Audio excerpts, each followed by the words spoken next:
At WHBR WVUP, we love shining a spotlight on local churches and ministries, like the one you're about to watch. If you enjoy their program, please let them know. Reach out on Facebook and send them a quick message. Follow their page. Hit like, comment, and share their videos with your friends. Your support makes a real difference to the churches we broadcast and to our station. Thank you for sharing and enjoy the program. Most people eventually conform to the world around them. The popular opinions, the peer pressure, the political correctness, but daring to be different requires moral courage and courageous obedience. How do you respond to the critics, to the haters, to the naysayers, to the doubters?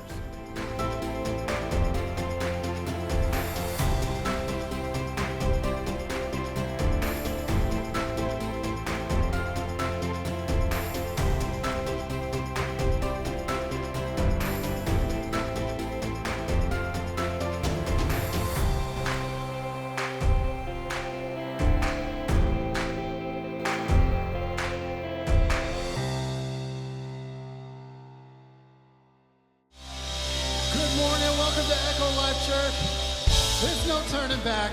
Come on, let's keep praising the King of Kings, the King of Glory. His name is Jesus. Here we go. Oh, don't lose heart, oh my soul, oh my soul. Don't give up. There is hope. There is always hope.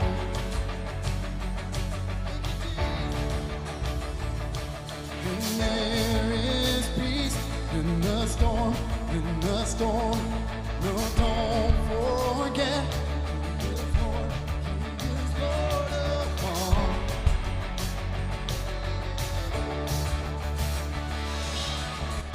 There is a King of glory, there is a God who saves, one who is strong and mighty. Freedom is in His name. Open the gates of heaven, lift up a shout of praise. There is a lion roaring, Jesus the King of glory. So lift your eyes, stand in awe, stand in awe. There is one, only one, where my help comes from.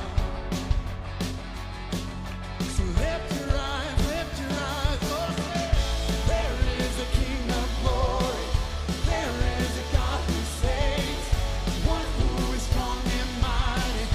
Freedom is in His name. Open the gates of heaven, lift up a shout of praise. There is a lion roaring, Jesus the King of glory. He's a King.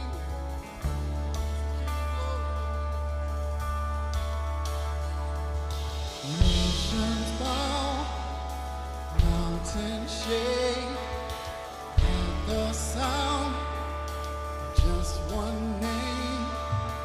Over all, Jesus reigns. I know.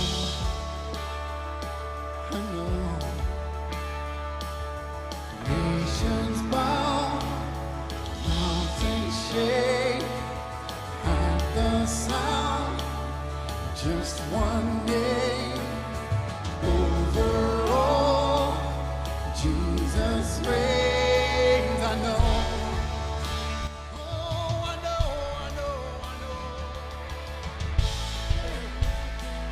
His name is Jesus. He's the King of glory. He's the risen Savior.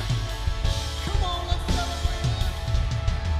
There is a King of glory. There is a God who saves.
morning, church family. So glad you are here.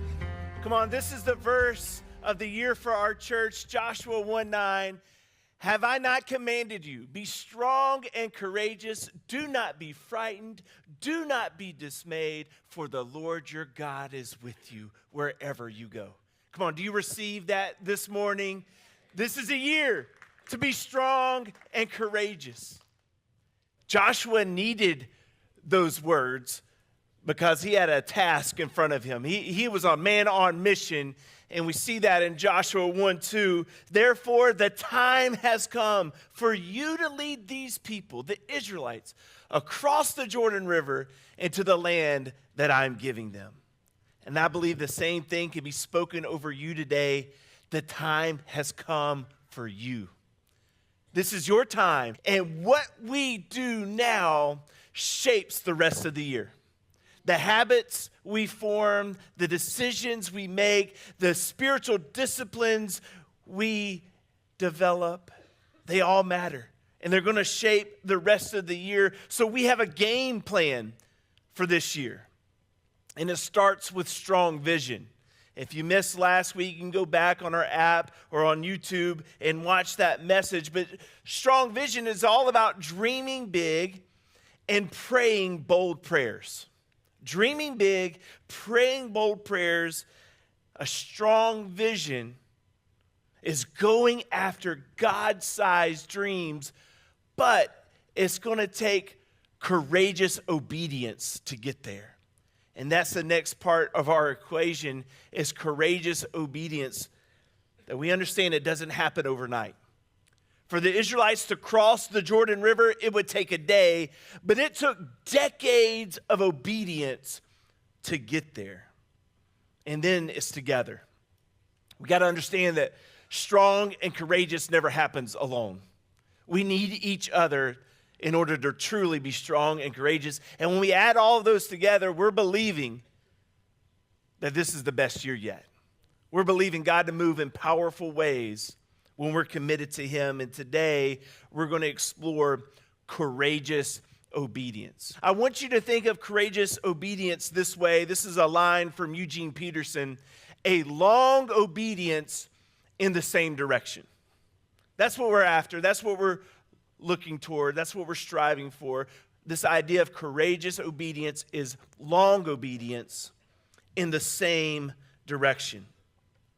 During the series, we're looking at the legacy of Joshua. In Joshua 1, he's at this pivotal moment. He's ready to lead the Israelites into the promised land, finally, after 40 years of wandering in the wilderness. But that's not where Joshua's story starts. His story starts all the way back in Numbers chapter 13, and it's there that he learns of courageous obedience. And he learns that we need to have courageous obedience despite criticism. You remember the story. The 12 spies were on this reconnaissance mission to scout out the promised land for 40 days. All 12 spies, they saw the same land. They saw the same giants. They all ate from the same charcuterie board. Yet when they came back, they gave two different reports. We saw this last week, but let me remind you again, Numbers 13. The 10 there reported to Moses, "We entered the land you sent us to explore, and it indeed is a bountiful country, a land flowing with milk and honey. Here's the kind of fruit it produces, but the people living there are powerful, and their towns are large and fortified. We even saw giants there." And what we notice is that when there's a lack of vision, there's a lack of obedience. There's a lack of obedience, that even though God had promised to be with them, even though God promised to give them this land, this is what they said in verse 31. We can't do it. We can't go up against them. They are stronger than we are. Look at the people. Look at the towns. Look at the giants. There's no way. This criticism grew. Into Numbers 14, then the whole community began weeping out loud, and they cried all night. They're weeping and crying. They just crossed the Red Sea. They just escaped Egypt. We're just a few chapters away from that. And this is what they say: wouldn't it be better if we just returned back to Egypt? Then they plotted among themselves, let's choose a new leader and go back to Egypt. How many of us know that there's always opposition? There's always going to be critics in our lives. And oftentimes the loudest boos come from the cheapest seats. It's these people not really invested in you. But we know this to be true as well. Criticism often reflects your deepest insecurities. And for the 10 spies that said we can't go there, fear had gripped them. Instead of putting their faith in God who made the promise, they let fear dictate their decisions. See, the uncertainty of the future held them enslaved to their past. Let's just go back. Let's just go back. Most people eventually conform to the world around them. The popular opinions, the peer pressure, the political correctness, but daring to be different requires moral courage and courageous obedience. How do you respond to the critics, to the haters, to the naysayers, to the doubters? Notice what Joshua and Caleb do here. In verse 30, but Caleb tried to quiet the people as they stood before Moses. Let's go at once to take this land. We certainly can conquer it. We're not going to let fear dictate our decisions. If God is for us, then who could be against us? Are you living for the applause of people or for the applause of nail-scarred hands? We follow Jesus. And so many times when you follow Jesus, you're going to experience some criticism. Courageous obedience is the key to miracles. It's the key to breakthrough. It's the key to success. It's the key that unlocks the potential to God's promises in our life. It's hard not to listen to the loudest voices. But that's when we allow the still small voice of the Holy Spirit to be the loudest voice in our lives. My recommendation: don't let a few negative people in your life cost you decades. Negativity can keep you out of the promised land. It was 10 negative people that cost Israel 40 years. Not only is negativity toxic, it's highly contagious. Nothing short circuits courageous obedience like negativity. And the net result of negativity and criticism is always sideways energy. It's always wasted time wandering in the wilderness. Courageous obedience is staying focused on the goal ahead of you. It's sticking to your core convictions. It's not easy staying positive when everyone else around you is negative. It's not easy living according to your convictions when others can counsel you for them. But who said courageous obedience was going to be easy? Courageous obedience is holding on to the promises of God, even if you have to hold on to them for 40 years. It's courageous obedience. Despite criticism around you, it's courageous obedience even in the face of adversity. See, before crossing the Jordan River, before entering in the promised land, even before the 40 years of the wilderness, Joshua had experienced his fair share of adversity. And you'll see this pattern. There's adversity, then God shows up. There's adversity, and then God moves. See, they were captives in Egypt, but then they were set free. They were stuck facing the Red Sea. Then the Lord split the Red Sea and they walked across on dry land. Then they were hungry and manna and quail came from heaven. Then they were thirsty and then water came from a rock. And now there's another layer of adversity. These pesky Amalekites began to attack. We see this in Exodus 17. While the people of Israel were still at Rephidim, the warriors of Amalek attacked them. Moses commanded Joshua choose some men to go out and fight the army of Amalek for us. Tomorrow I will stand up at the top of the hill, holding the staff of God in my hand. I don't know, do you see the humor in this? Can you imagine Joshua? Hold on now. You want me to go down and fight, and you go up and watch? Moses, you're the leader of the people. I'm assistant to the leader of the people. I'm the assistant. How about you go down and fight, and I stand up on top of the hill and watch safely? This is crazy. After all that he's been through, all the different challenges, here's another one. Are you willing to go when you're not in charge? Are you willing to fight when you don't understand the battle plan? Are you willing to honor the authority you're under? If you honor God's process and if you honor God's people, God's going to honor his promises to you. When you courageously obey, I believe the Lord opens doors that no one else can shut in your life. But there's so much adversity here. You got to imagine at this point, as Joshua's getting down to fight yet another battle, not in charge, he's got to be thinking, Lord, why can't you just make one thing smooth and straight? Why can't you just make this a smooth and steady road for me one time, Lord? In 1696, the Swiss mathematician Johann Bernoulli had a question in front of him. What's the fastest time between 2 points? Now, the answer seems obvious.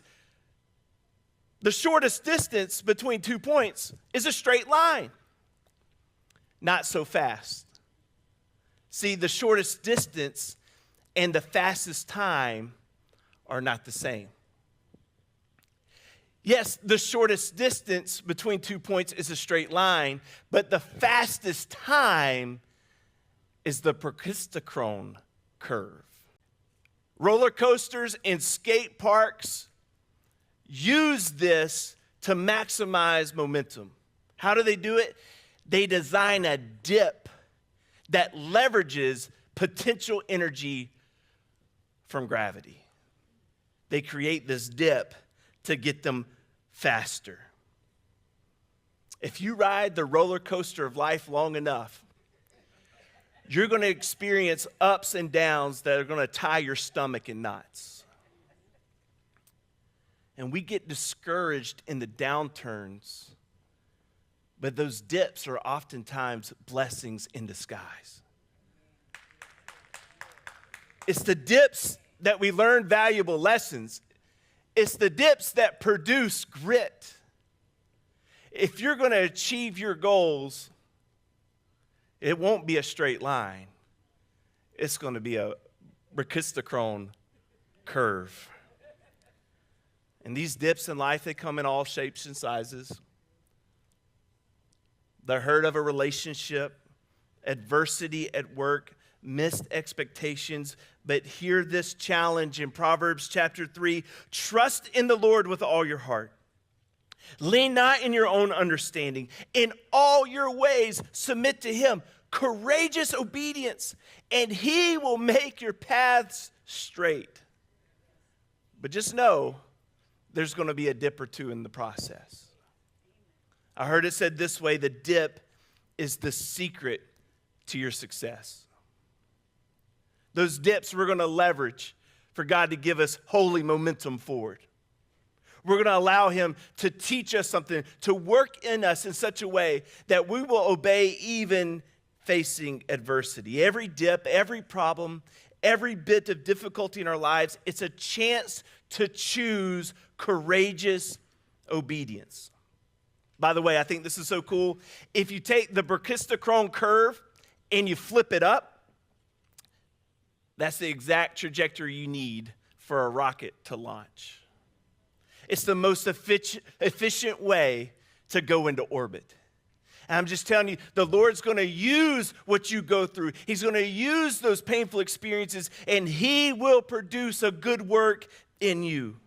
don't underestimate what one act of obedience can do to change your life and change the world.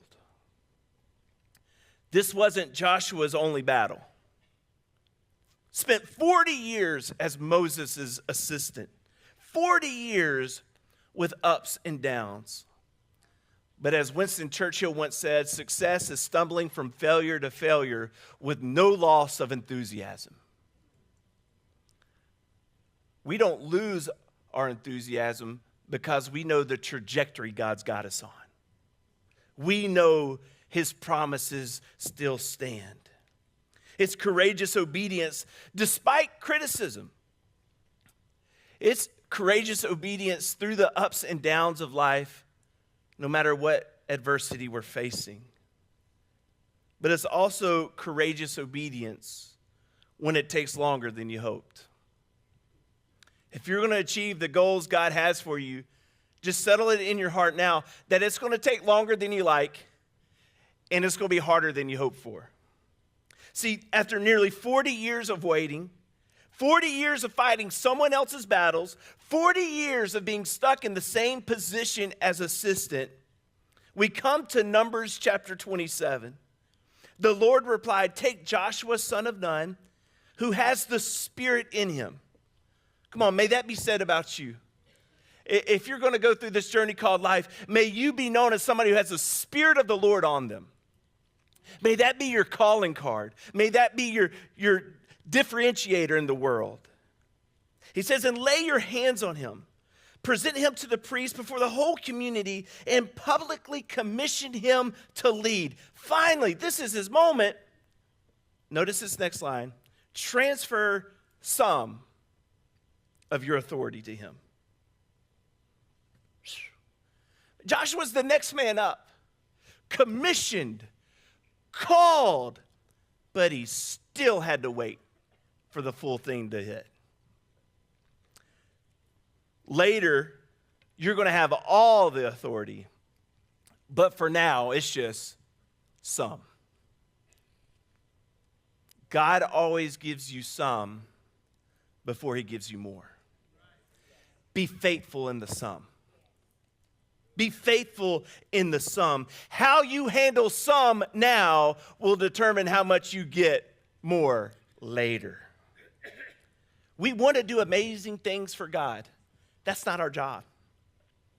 God's the one who does amazing things for us. Our job is good, old-fashioned obedience. If you're like me, you want things to happen yesterday. Where's my ASAP people, right? As soon as possible, let's get it done. But when it comes to courageous obedience, the name of the game is as long as it takes. Lord, I'm going to be faithful to you. I'm going to obey you at every turn as long as it takes. At the 1984 Olympic Games in Los Angeles, American swimmer Rowdy Gaines won the gold medal in the 100-meter freestyle with an Olympic record of 49.8 seconds. But how he got there is the most impressive thing to me. See, America boycotted the 1980 Olympics in Moscow, so that means Rowdy Gaines had to wait 8 years. 8 long years for a race that would last less than 1 minute.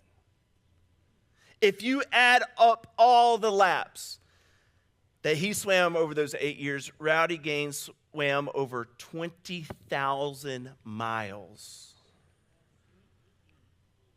for a race that would last less than a minute. 20,000 miles in 50-meter increments. He went on to say, "I swam around the world for a race to last 49 seconds. Listen, most of us have gold medal-sized dreams in our heart. But only a few of us are willing to put on a Speedo, thank the Lord, hop into a freezing cold pool at the crack of dawn every day for 8 long years. The phrase overnight success is an oxymoron. Success without sacrifice is short-lived. The success we're after is long obedience in the same direction. If you were to look at a map and see the Israelites wandering, they were all over the place. They were in circles the whole time because they weren't learning the lessons God was trying to teach them. Listen, I'm telling you, God loves you too much to graduate you to the next grade if he knows you're going to fail all over again. He's patient with you, but you can move it along a little bit when you obey him in the dips of life and in the adversity and when it takes longer. See, even in the promised land, we learned that it was going to take time. Those 40 years, though it started because of their disobedience, was an opportunity to learn to trust the Lord, because that was the same pattern that was going to take them through the rest of their life. That even when they got into the promised land, there were 31 more battles ahead of them. So the Lord lets them know this in Exodus 23, I will not drive out your enemies all in a single year, because the land would become desolate and the wild animals would be too numerous for you. Listen, little by little, I will drive them out before you until you have increased enough to take possession of the land. Little by little. It's doing little things like they're big things. It's doing the right things day in and day out. And if you do that long enough, sooner or later, you will possess the promised land. God delivers you little by little. God promotes little by little. God grows us little by little. And if you do little things like they're big things, God will always do the big things like they're little things. If you're courageous enough to trust him, to obey him. If God has put a dream in your heart, don't take no for an answer. Thank you for watching today's broadcast of Echo Life Church. At Echo Life, we believe you were made for more. Our mission is to lead people to be fully devoted followers of Jesus, and we'd love to walk that journey with you. Join us in person here in Pensacola, or tune in weekly right here on WHBR WVUP. There's a place for you at Echo Life. You don't have to do life alone. Visit echolifechurch.com to learn more and plan your visit.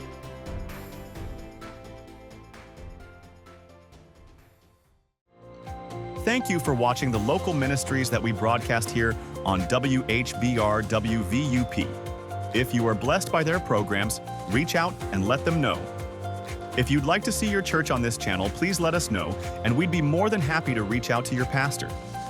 You can contact us at 850-473-8633 or email us at whbr@ctnonline.com.